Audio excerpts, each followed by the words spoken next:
극단적인 선택을 시도했던 자해를 했던 김만배 씨 도대체 무슨 일이 있었길래 그랬을까요? 조금 더 상세한 정황들이 오늘 보도되고 있는데 함께 보시죠.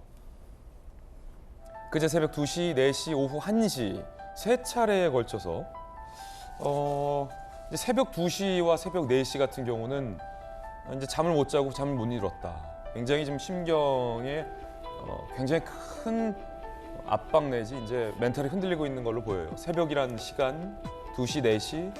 자, 그런데 오후 1시까지 세 차례에 걸쳐서 이어졌다라는 것은 이 날이 밝고도 본인의 심경이 계속해서 흔들리고 있는 것이 아니냐라는 추측입니다. 본인 차량에서 세 차례 자해 시도, 20시간, 20시간을 차로 배회하다 변호사에게 전화해 유언 같은 말을 전했다. 김 씨 변호인이 오후 9시 50분쯤 차량을 찾아내 119에 신고했다고 합니다.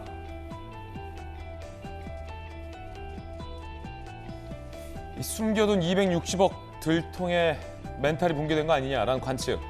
검찰 김만배 측근 2명 대장동 범죄 수익 은닉 혐의로 체포했죠. 한 법조인은 800억에 이어 추가로 찾아낸 260억까지 동결하고 부패방지법 위반 혐의가 인정되면 몰수 추징이다. 김 씨가 한 푼도 손에 쥐지 못할 수 있다는 의미다. 김만배 씨 주변에선 김 씨 멘탈이 무너질 수밖에 없는 상황이다라는 분석도 나오고 있습니다. 검사 출신의 민주당의 조웅천 의원은 이 같은 김만배 씨의 자해 행동에 대해서 뭐라고 얘기했을까요? 들어보시죠. 극단 선택을 했는데 곧장 변호인을 불렀다. 그래서 변호사가 119에 연락을 했다. 그건 뭐지? 극단적인 선택을 하다가 금방 후회를 하고 그걸 단념했던 건지, 아니면 그런 그림을 보여주려고 했던 건지. 검찰 출신으로서의 어떤 독특한 관점 내지 시각인 것 같은데 법조계에서는 이 같은 행동에 대해서 어떤 모종의 메시지가 있는 건 아니냐라는 분석도 조 의원처럼 나오고 있습니다. 어떤 분석인지 함께 보겠습니다. 뭐 이런 건데요. 검찰 수사에 대항하는 시간 벌기적 측면 아니냐. 이한성 등 측근 2명이 체포되고 오토바이맨도 체포됐잖아요. 구속영장도 청구됐죠. 가족들도 조사 대상 오르자 내가 죽어야 끝나겠냐라고 토로를 했다는데 사건 관계자들 향한 신호가 아니냐라는 관측도, 자신 뒤에 있는 누군가에게 내가 이만큼 고통받고 있으니 도와달라, 일종의 보호 요구 전략일 수도 있다라는 다양한 관측들도 나오고 있는 그런 상황입니다. 천하람 변호사님 어떻게 봐요?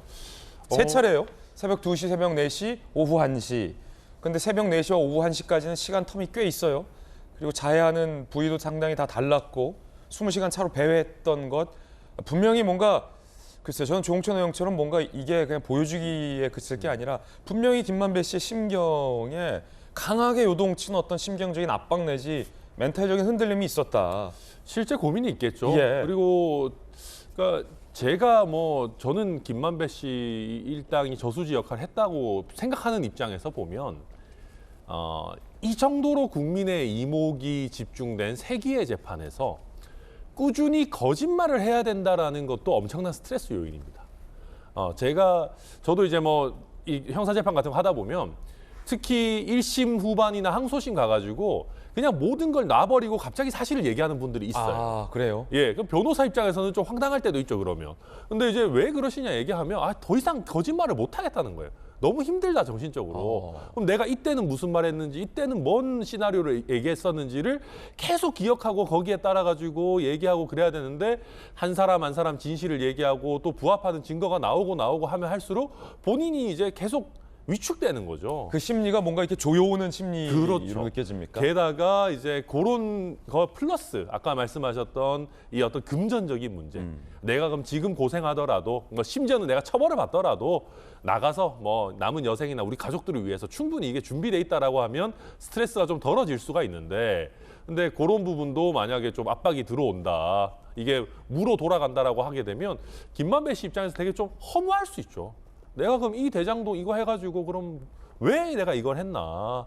그렇게 해가지고 전 국민한테 봤을 때 이거 정말 나쁜 사람으로 지금 다 이렇게 낙인 찍히고 그런 것들이 전체적으로 좀 스트레스 요인이 되지 않았나? 저는 그렇게 보입니다. 그렇죠. 왜냐하면 지금 대장동 일당들 중에서 자금을 마련해서 전달했다는 남욱 변호사는 지금 구체적으로 진술하고 있고, 그 돈을 받아서 이재명 대표 측에게 전달했다는 유동규 씨도 남욱 변호사와 진술을 일치되게 예역을 하고 있는데 김만배 씨 홀로 어찌 보면 그거 다 내 거다, 내 거다, 내 거다 하고 있지만 검찰의 공소장 속에 등장하는 이 정황들이 상당히 좀 구체적으로 전개가 되고 있고 자신이 숨겨놓은 것으로 추정되는 260억 자산까지 검찰이 탁탁탁 집어내고 있기 때문에 김만배 씨 입장에서는 상당히 좀 멘탈이 흔들릴 수밖에 없다. 뭐 이런 말씀이에요. 굉장히 흥미롭게 들은 거는 거짓말을 계속해서 이어가야 한다는 것이 상당한 압박이고 스트레스다라는 분석이 굉장히 좀 흥미롭게 들립니다. 자, 김병민 비대위원님, 민주당에서는 이 김만배 씨의 자해와 관련해서 검찰의 강제 수사 때문이다라고 검찰 수사를 비판하는 논평을 냈던데 물론 이 대표는 묵묵부답입니다만 네. 이 민주당 논평에 대해서는 어떻게 보십니까? 검찰의 강압 수사가 김만배 씨를 막다른 곳으로 내몰았다 이렇게 얘기를 하거든요. 아니 지금 검찰이 수사해서 범죄 수익 환수하고 잘못된 사람들 잡는 게 잘못됐다는 겁니까? 지금 대장동에 관련돼 있는 수많은 사람들이 저질렀던 범죄에 대해서 이제 국민들이 다 알게 됐습니다. 그리고 거기에는 관련된 내용들이 한두 개가 얽혀져 있는 게 아니라 또 대장동에 있는 많은 원주민들을 비롯해서 새로 입주하게 됐던 선의 피해자들이 있는 사건이거든요. 그럼 여기에 대한 범죄를 명확하게 입증하고 규명하기 위해 노력하게 되는 게 김만배 씨를 막다른 길에 내몬 겁니까? 사건에 대한 본질을 외면하고 오로지 검찰에 대해서 수사가 무리하게 정치 수사를 끌고 가고 있다 이 얘기를 하고 싶은 것 같은데 그 내용보다는 지금까지 드러난 범죄에 대해서 정말 잘못한 일에 대해서는 왜 한마디도 얘기를 하지 않습니까? 그리고 민주당의 논평이 아니라 이재명 대표가 스스로 나서서 이 문제에 대한 진실 그리고 여기는 어떻게 된 상황인지 김만배 씨랑 잘 알던 사이인지 아닌 건지 등에 대한 얘기도 좀 해야 되는데 말 한마디를 하지 않고 있기 때문에 더 의구심이 커질 수밖에 없습니다. 조금 전에 천하람 변호사 얘기가 저는 굉장히 좀 흥미있게 다가왔는데요. 우리가 이 대장동 사건이 처음 언론에 보도됐던 게 작년도 가을 추석 이후 아닙니까? 그때 유동규 전 본부장이라는 인물이 떠오르기 시작했고 유 전 본부장에 대한 압수수색 들어가기 전에 무슨 일이 있었습니까? 극단적인 선택 시도.